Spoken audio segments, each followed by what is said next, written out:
Bonjour mes chers élèves, aujourd'hui on va voir une nouvelle leçon de conjugaison. On va voir deux catégories de verbes, les verbes d'état et les verbes d'action. On va les connaître et savoir les distinguer. On va voir les exemples. On a le maçon construit une maison. Donc le maçon c'est le groupe nominal sujet. Construit, c'est le verbe. Une maison, c'est le complément d'objet direct. Donc ici, la question qu'on pose, que fait le maçon? Le maçon construit une maison. Donc construit, c'est un verbe qui exprime une action faite par le sujet. On peut dire que le verbe construire, c'est un verbe d'action. Passons à la deuxième phrase.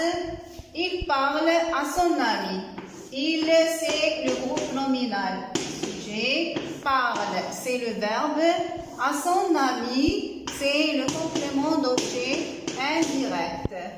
Donc ici, que fait le sujet? Parle à son ami. Donc, parle, c'est un verbe qui exprime une action faite par le sujet. Donc, le verbe aussi, c'est un verbe, le verbe parler aussi, c'est un verbe d'action.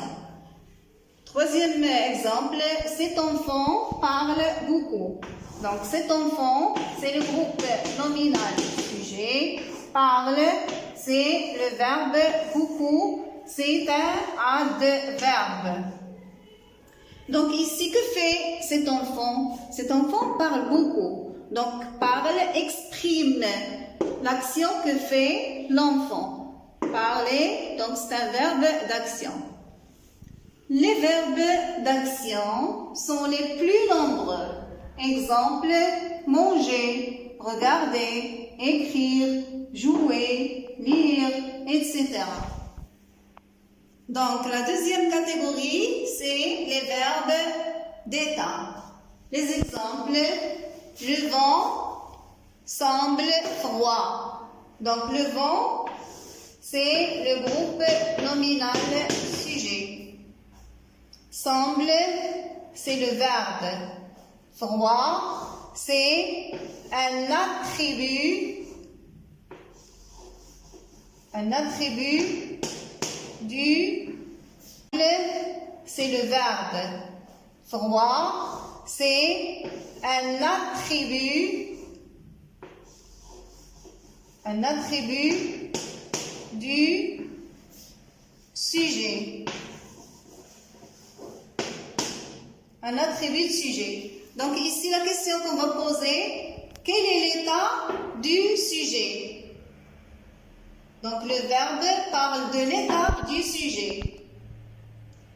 Le vent semble froid. Donc, ici, on a un adverbe, un attribut de sujet. Il peut être un adjectif, un groupe nominal, un nom, etc.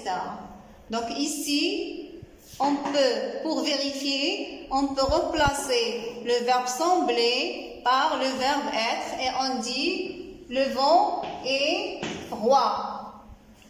Et il est toujours accompagné d'un attribut de sujet. Regardez le deuxième exemple. Le professeur paraît fatigué. Donc, le professeur, c'est le groupe nominal sujet. Paraît, c'est le verbe. Fatigué, c'est l'attribut de sujet. Donc ici, paraît, il nous décrit le professeur. Et fatigué, c'est un attribut de sujet. Donc le verbe d'état est accompagné toujours d'un attribut de sujet. Donc les verbes d'état sont en nombre réduit, c'est-à-dire on n'a pas beaucoup de verbes d'état. Exemple, être, paraître, sembler, ressembler à, devenir, demeurer, rester, s'appeler, se nommer, avoir l'air, passer, pour, etc. Donc, quel est le titre de cette leçon? Le titre, c'est les d'état et les verbes d'action.